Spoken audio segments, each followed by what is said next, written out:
Bonsoir à tous et soyez les bienvenus sur l'antenne de Grand Lille TV. Nous sommes le mardi 27 mars. Sans plus tarder, on fait un point complet sur l'actualité du jour.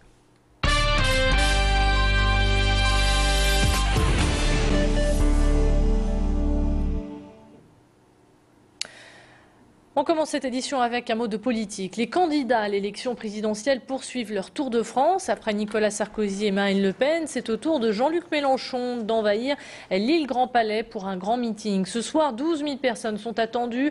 Dans les sondages, le candidat du Front de gauche a le vent en poupe, alors que les intentions de vote restent stables pour les deux favoris, Nicolas Sarkozy et François Hollande. Jean-Luc Mélenchon fait une belle percée et se place à 13% des intentions de vote, soit devant François Bayrou et derrière la présidente du FN, Marine Le Pen. Pour l'organisateur de ce meeting, la campagne a évolué avec le temps. L'électorat socialiste ne va pas forcément voter pour François Hollande. On n'est pas dans une logique de cheptel électoral. Nous ne visons pas tel cheptel ou tel groupe. On pense qu'aujourd'hui, les électeurs n'obéissent plus aux consignes. Ils sont attirés par des mots d'ordre. Ils sont de moins en moins fidèles, d'ailleurs, on le sait, d'après les études, hein, aux affiliations partisanes, comme on dit. Donc ça signifie qu'aujourd'hui, on peut s'adresser vraiment à tout le monde. Il n'y a plus d'électorat socialiste en tant que tel ou d'électorat écologiste en tant que tel.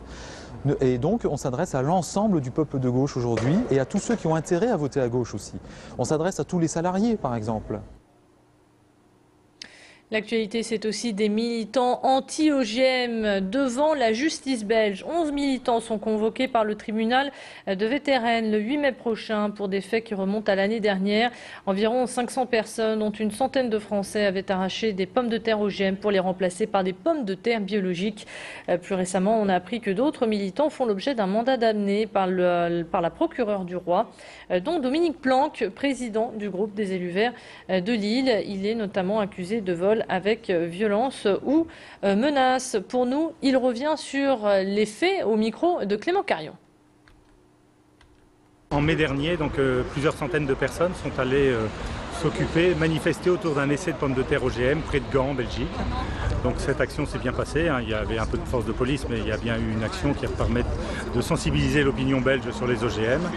Il se trouve qu'un certain nombre, 11 personnes, sont convoquées devant la police belge le 8 mai prochain.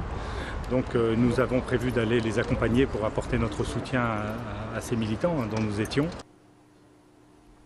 Dans cette édition, on vous présente un très joli projet mené par des étudiants en bâtiment pour aider l'association Autisme Nord. Ils récoltent actuellement des fonds qui serviront à améliorer le quotidien des personnes autistes.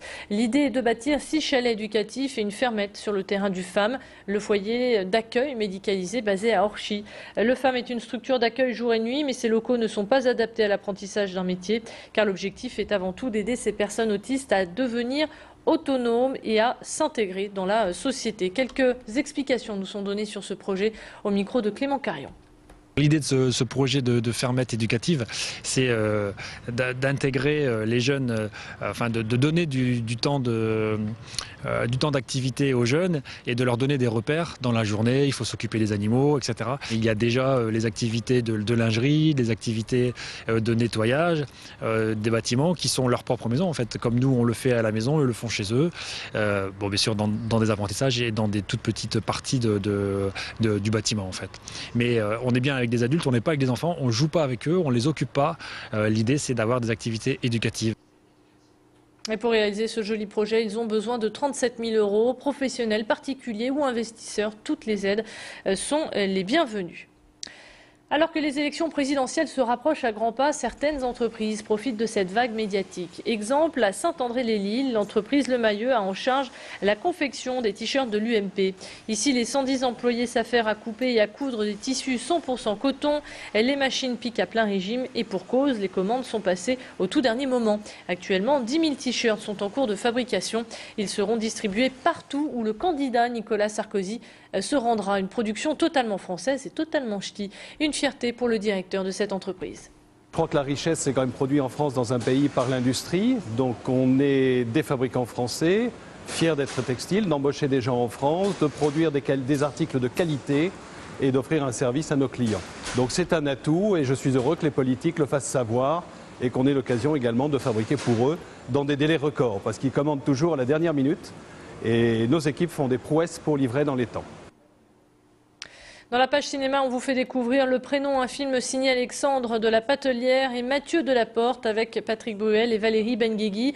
Dans cette comédie, Patrick Bruel incarne le rôle de Vincent, un homme qui va devenir père pour la première fois. Avec sa femme, ils ont choisi un prénom qui ne va pas plaire à tout le monde et qui va même semer la zizanie autour d'eux. Charlotte Notgame a rencontré pour nous les deux réalisateurs. Que vous donniez à votre enfant un prénom original ou pas, de toute façon, il y a toujours débat. Parce que quand vous avez un enfant, vous êtes obligé de lui choisir un prénom. Vous ne pouvez pas dire, dans le but de garder l'harmonie familiale, je ne vais pas donner de prénom cette année à mon enfant. Vous êtes obligé. Donc soit vous lui donnez le prénom qui s'inscrit dans l'histoire familiale, soit vous donnez un prénom classique. Mais dans ces cas-là, les gens vont vous dire, ah c'est marrant que tu aies choisi ce prénom. Parce que soit vous choisissez un prénom plus original et on va vous dire, ah c'est de quelle origine? Ah c'est marrant que tu aies choisi ça. Bon, il y a toujours une remarque. Et ce qui est fascinant avec le prénom, c'est que c'est un truc extrêmement intime et tout le monde a un avis. Est-ce que vous avez des idées de prénoms? On en a même une assez précise. Alors c'est quoi? Qu'est-ce que c'est? Ce qui est bon en famille, c'est qu'on peut tous dire. Ça vous a pas plu alors? T'es complètement folle, ma pauvre fille! J'ai pas de cours de prénom à recevoir de quelqu'un qui appelle ses enfants un Paulin et Myrtille. Stop! Stop! Hello, my darling. T'es content, toi? Bah voilà ce qui se passe quand on choisit un prénom pareil. Arrête, Pierre, maintenant, stop! Hello, my darling. Oui, j'ai suivi ta recette, oui. J'ai le plat entre les mains, il ne reste plus de miettes. Voilà, c'est la fin de cette édition. Restez avec nous à suivre votre météo.